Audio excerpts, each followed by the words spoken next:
As I always say, I'm going to keep it funky. We know you are, and we know you will.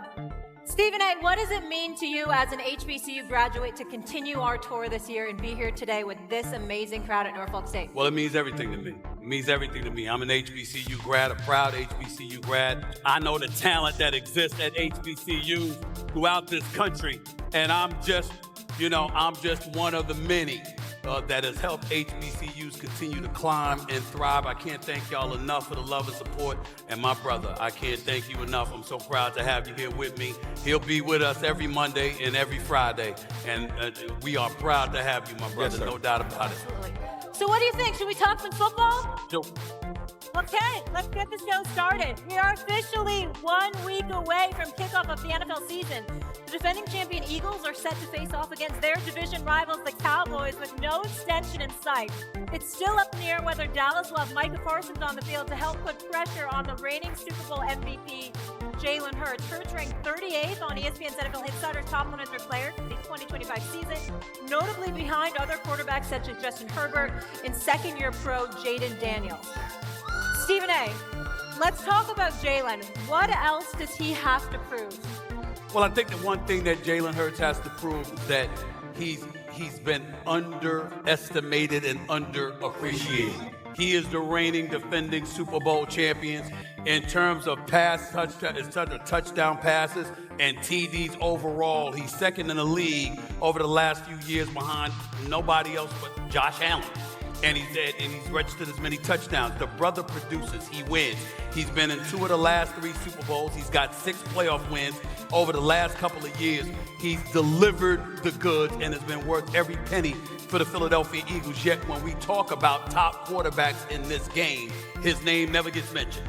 It's about Josh Allen. It's about Joe Burrow. It's about Patrick Mahomes. It's about, Lamar Jackson, of course.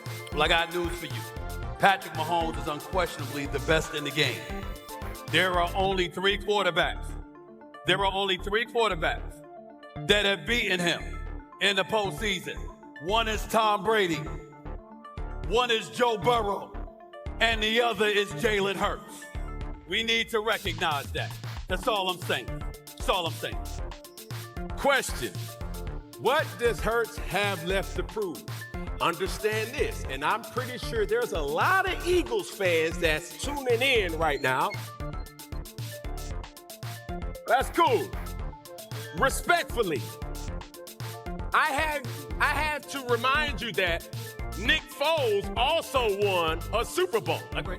So if you're asking me, with everybody paying attention, Jalen Hurts has so much to prove on this metrics because now I go from good to great to elite. Okay. Right? Now, his circumstances are what his circumstances are. Devontae Smith, you have A.J. Brown, you have Saquon, and the whole slew of talent. He cannot do anything about that, Stephen A. Okay. What I'm saying is, as he proves his whole situation for who he needs to be and who he has to become, is consistently winning and consistently doing what he is asked to do. Here's the thing, ladies and gentlemen, see, when you're debating somebody, you gotta pay attention to who exactly is it that you're talking to. A lot of times we just want to make our points, but we don't take into account who we're listening to. See, I'm sitting next to Cam Newton. For those of you, your young whippersnappers, you might not remember. The older ones, you may remember this. There's a Heisman Trophy winner here. It's a national champion here. A brother that went undefeated en route to capturing the national championship and winning the Heisman, and came into the National Football League attached with a level of accountability that some may deem unfair. So I totally understand you sitting up there and saying what you're saying, because what you're saying is you wanted the standard to be consistent. What you and others have been subjected to, Jalen Hurts and everybody else needs to be subjected to that too. That's true.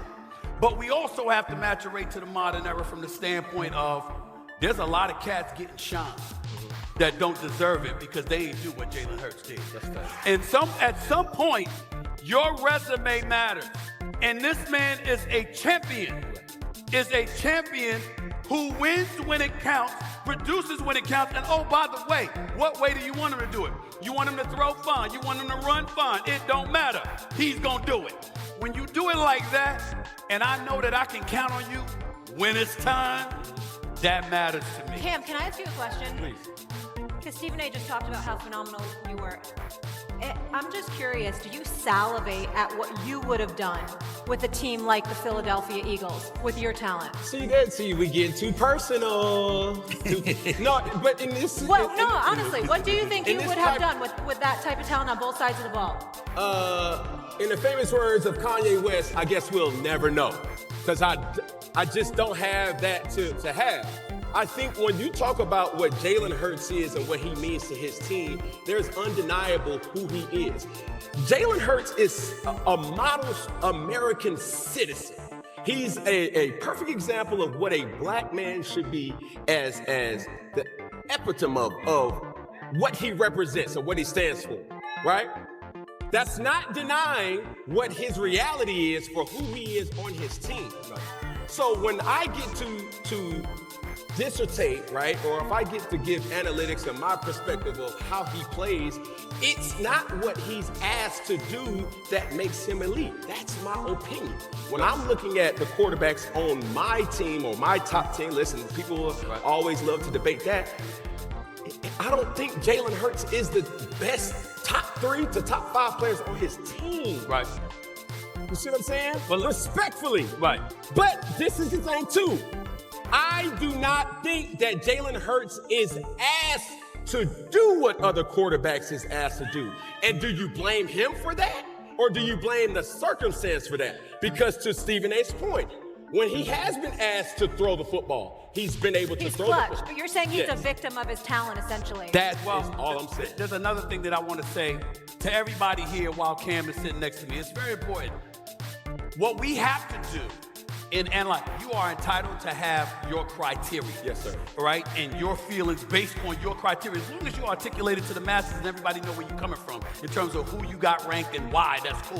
What we have to get away from is cats being allowed to be salty about comparisons from era to era when, in fact, that's what makes sports conversation turn. Correct. In other words, if we're talking about you and we're saying, well, you might not be this dude, understand we're talking about greatness and you're in the conversation. Right. Just because you might not be number one doesn't mean somebody's insulting you. Doesn't mean somebody's hating on you. It means you're a part of the conversation. If somebody looked at y'all and they said, the best in the world, that's the conversation, and your name is a part of the conversation, how the hell is that a negative? How the hell is that hating? It's not hating, because you're in that conversation. And so when we talk about Jalen Hurts, what we're looking at and we're saying is, this is a champion who